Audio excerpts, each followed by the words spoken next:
I kicked my brother and his wife out over a joke she made about my kids and my late wife, and now half the family thinks I'm the bad guy, but I don't regret it at all.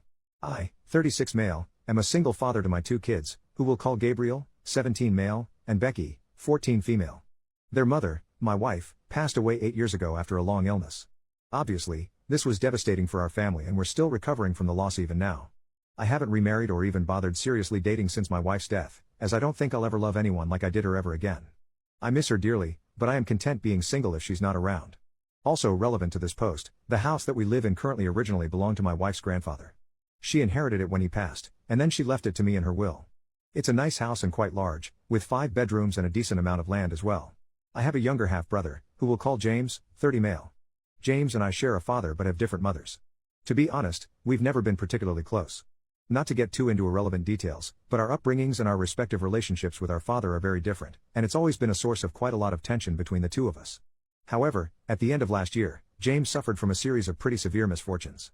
The company that he was working for went under, meaning that he ended up losing his job and, since he works in quite a specialized and competitive field where jobs are few and far between in the first place, he was having a really difficult time finding another one. He was the sole earner for his family, so obviously this was quite a blow for them. Several weeks after that, they experienced a house fire which left the family homeless and destroyed a lot of their belongings. Despite not being close at all, I obviously didn't want to see my family suffer in this way, and since I had the room to do so, I offered for James and his family to come and stay at my home until they were able to get back on their feet. This meant that, living in our house was as follows: myself, my 2 kids, James, his wife Laura, 31 female, and their twins Abby and Sarah, both 9 female. It became apparent very shortly after they moved in that we have very different lifestyles and perspectives on things. Simply put, James and Laura consider themselves to be more of a traditional couple, which is why James was the sole earner for their household. They both believe that it is a man's duty to go out and work while his wife stays at home and tends to the house and the children. This is also how they are raising their daughters. Let me be clear, if they want to live this way and it works for them, then power to them and they're well within their rights to do so. However, this isn't how I run my own household. Both of my kids have always been taught how to do housework, and both have always been actively encouraged to pursue whatever careers they want in the future. I was aware of our lifestyle differences before they moved in. However, I had not been anticipating it becoming an issue of any sort. However, around a month into them living with us, I noticed that James and Laura were starting to try and push their ways into my family. For example, on nights when it was Gabriel's turn to do the dishes, Laura would tell him he shouldn't be doing that and would ask one of her own daughters to do it, or suggest Becky take over instead.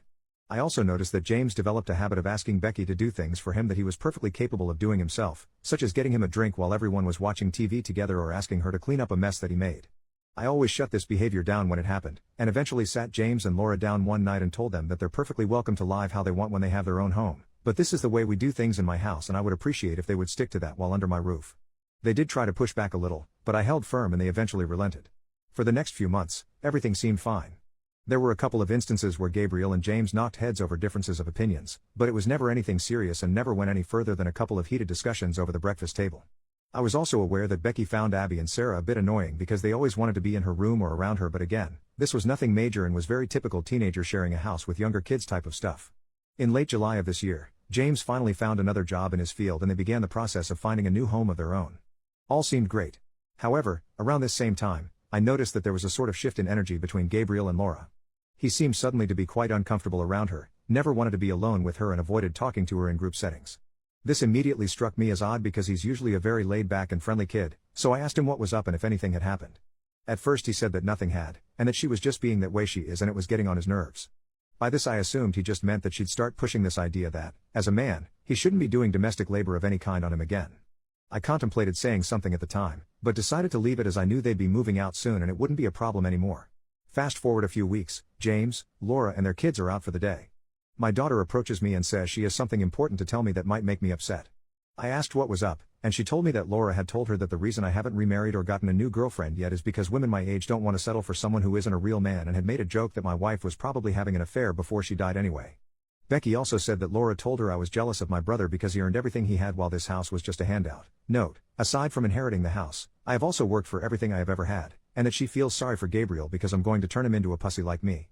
Obviously, I was already furious at this alone, but I wanted to also speak to my son before I took anything further to find out if anything had been said to him as well. When I asked him, I found out that Laura had not only made the same jokes to him, but had offered to hire a street worker for his 18th birthday so that he could become a man. Gabriel isn't into girls, and when he told her that, she had just laughed it off and told him he'll learn to be. When James and Laura returned to the house, I immediately confronted her about this. She didn't deny any of it, but just started laughing and saying it was all a joke and I needed to lighten up. I told her that, not only did I not find it funny but she was no longer welcome in my house if that's how she was going to speak to my children, and that I wanted either an earnest apology or for her to leave that night. They were both outraged at this, continuously telling me to lighten up and get a sense of humor. I told them it wasn't funny at all and gave them the same ultimatum: apologize and mean it, or Laura has to leave. I made it clear that she was the one I had the issue with and that James and their twins could stay if they wanted, but I didn't want her in my house anymore if that's what she felt was appropriate. That night, they packed their stuff up and the whole family went to an Airbnb, where they stayed for a couple of weeks until they were able to move into a new place. Our family have been split on this. Our father is taking James's side, which isn't shocking at all lol, though surprisingly James's mother has reached out to me and acknowledged that what Laura said was inappropriate and she understands why I'm upset, though she thinks I overreacted. The two of them have been very much dramatizing the story about how I threw them out in the middle of the night for no reason. They left at around 7 p.m. and went straight to the Airbnb, so in a lot of their friends' eyes, I'm the villain in this scenario. I know I did what was right for me and my children, but I am catching an awful lot of flack for it and it is starting to take a bit of a toll. Mostly, I just can't wait for it to be over. Thank you for letting me vent about this all. It felt good to get a lot of it off my chest.